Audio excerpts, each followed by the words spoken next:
Παιδιά, καλώς ήρθατε στην Κίνα στο Chongqing.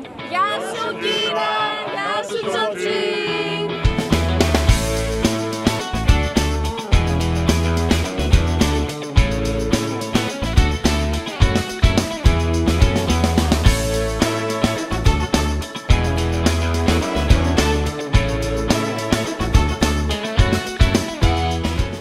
Γεια σας, είμαι η Μαριάννα. Πριν από λίγες μέρες γνώρισα μια ομάδα σκηνοθετών από την Ελλάδα που ήρθαν στο Chongqing της νοτιοδυτικής Κίνας για να υλήσουν μερικά ντοκιμαντέρ.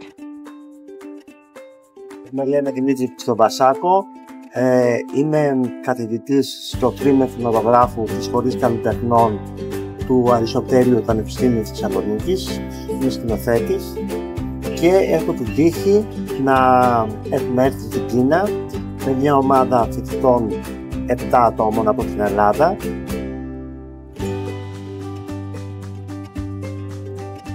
Αυτοί οι 7 νέοι Έλληνες σκηνοθέτες προέρχονται από το Αριστοτέλειο Πανεπιστήμιο Θεσσαλονίκης, το Εθνικό και Καποδιστριακό Πανεπιστήμιο Αθηνών και το Πανεπιστήμιο Κρήτης.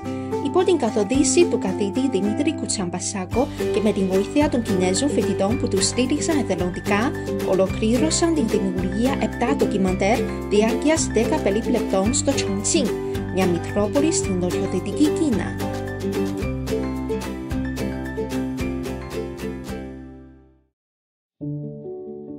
Ποιο είναι το θέμα του ντοκιμαντέρ που γύρισες? Θα μιλήσω για την αφορμή. Υπάρχει ένα βιβλίο, το οποίο είναι από έναν πολύ γνωστό συγγραφέα Έλληνα, τον Νίκο Καζαντζάκη, που έχει μια πολύ μεγάλη ιστορία σαν συγγραφέας, που ήταν ουσιαστικά ένα ημερολόγιο της επίσκεψής του στην Κίνα, έγραφε τις σκέψεις του, αυτά που παρατηρούσε. Οπότε αυτό το βιβλίο στάθηκε αφορμή για εμένα να θέλω να δω την Κίνα λίγο μέσα από τα δικά του μάτια. Δηλαδή, το βιβλίο αυτό είναι για μένα μια πυξίδα. Βασίζομαι πάνω σε αυτά που είδε εκείνος για να προσπαθήσω να αναζητήσω μετά από 60 χρόνια περίπου κάπως αυτά που είδε και αυτός. Βασίζεται πάρα πολύ στις 5 του αισθήσεις. Βλέπει τον κόσμο με βάση τις 5 του αισθήσεις, γιατί αυτές θέλει να ικανοποιήσει. Ουσιαστικά και εγώ βασίζομαι πάνω στις 5 δικές μου αισθήσεις για να μπορέσω να ανακαλύψω την Κίνα στο χρόνο που έχουμε αυτόν τον καιρό. Η Κίνα έχει αλλάξει πολύ από τότε που την επισκέφθηκε ο Καζαντζάκης. Αμφιβάλλω αν η Chongqing που αντίκρισε ο Καζαντζάκης έχει πολλές ομοιότητες με την Chongqing που αντίκρισα εγώ.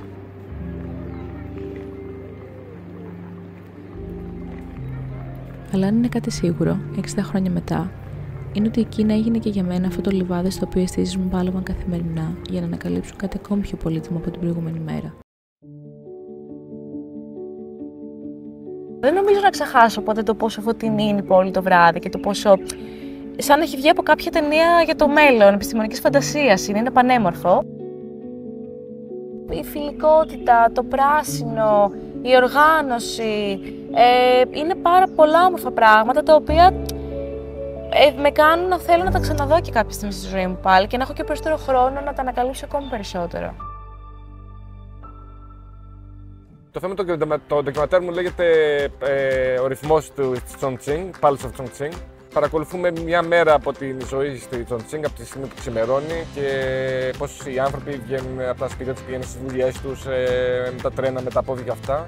Δηλαδή η κίνηση των ανθρώπων και των τρένων, πώς βγαίνει κάπως το ρυθμό της πόλης.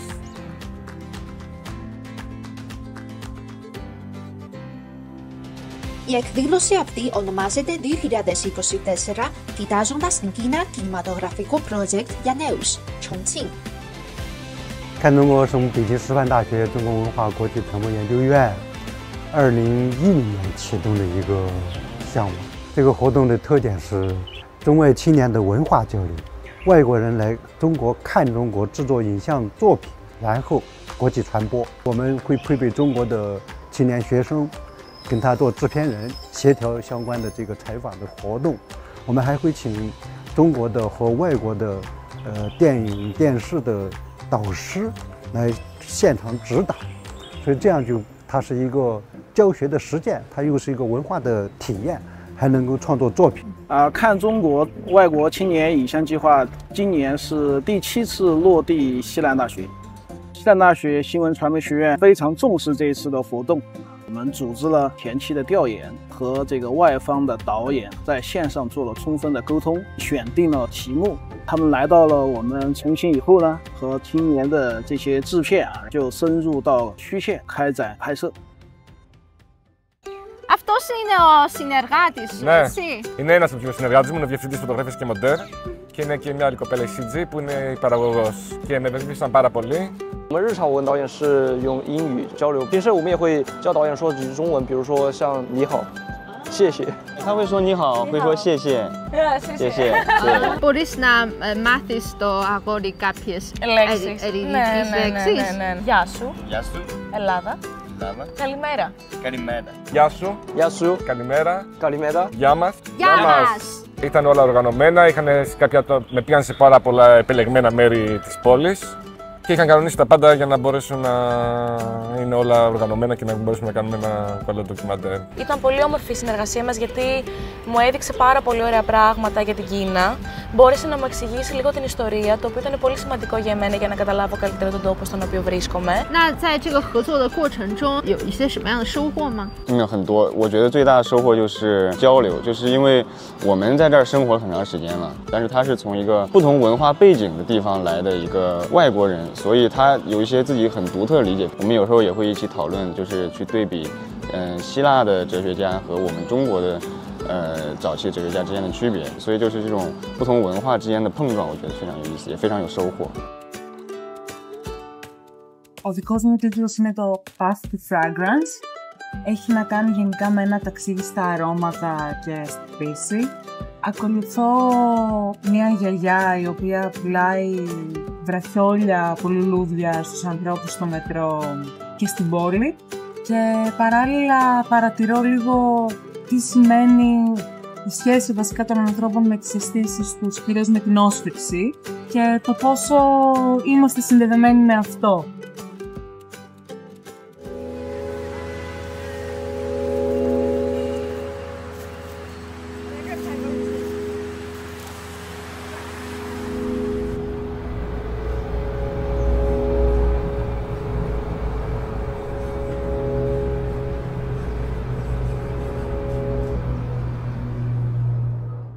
Εμένα το θέμα μου είναι το Fishing City του Χιτσουάν και ουσιαστικά ασχολούμαστε με την ιστορία του μέρους αυτού του οχυρού και συναντάμε και ένα ποιητή, το ποιητή Λιν και μας λέει και αυτός δύο πράγματα και για την Ψαρούπολη και του ζητήσαμε να μας πει και κάποια από τα ποίηματά του. 突然从天上飞来一个仙人，他持着一支钓鱼竿，在这里投向茫茫的洪荒之中。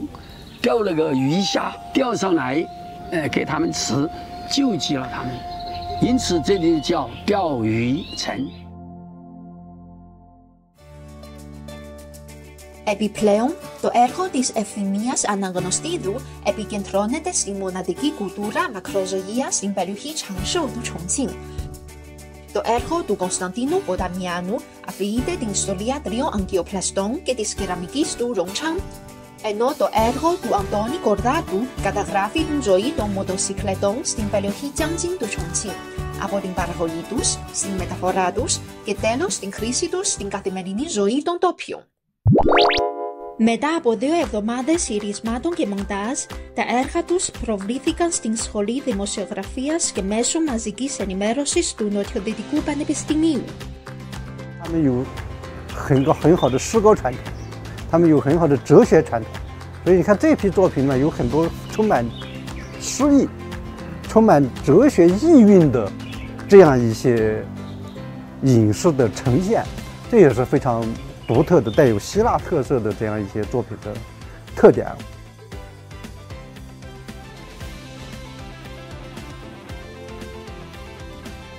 3、2、1。 Κατά την διάρκεια της παραμονής τους στο Chongqing, οι Έλληνες σκηνοθέτες συμμετείχαν επίσης στην συνάντηση νέων για πολιτιστική αμοιβαία εκμάθηση Κίνας-Ελλάδας. Παιδιά, κάποιοι τραγουδάνε ένα ελληνικό τραγούδι. Το ακούσατε? Ελάτε να το απολαύσετε μαζί μου.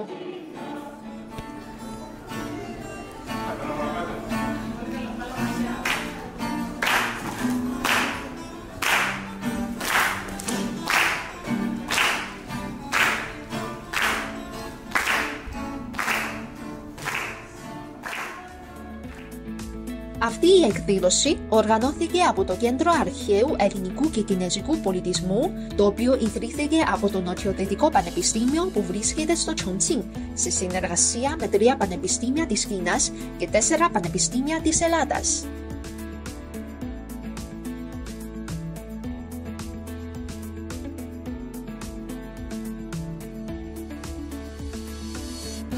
Για μένα είναι και πάρα πολύ όμορφο και αυτό που κάνουν όλοι αυτή τη στιγμή εδώ, που προσπαθούν να δημιουργήσουν μια σύνδεση μεταξύ διάφορων χωρών και να ανταλλάξουμε απόψεις, να ανταλλάξουμε εμπειρίες.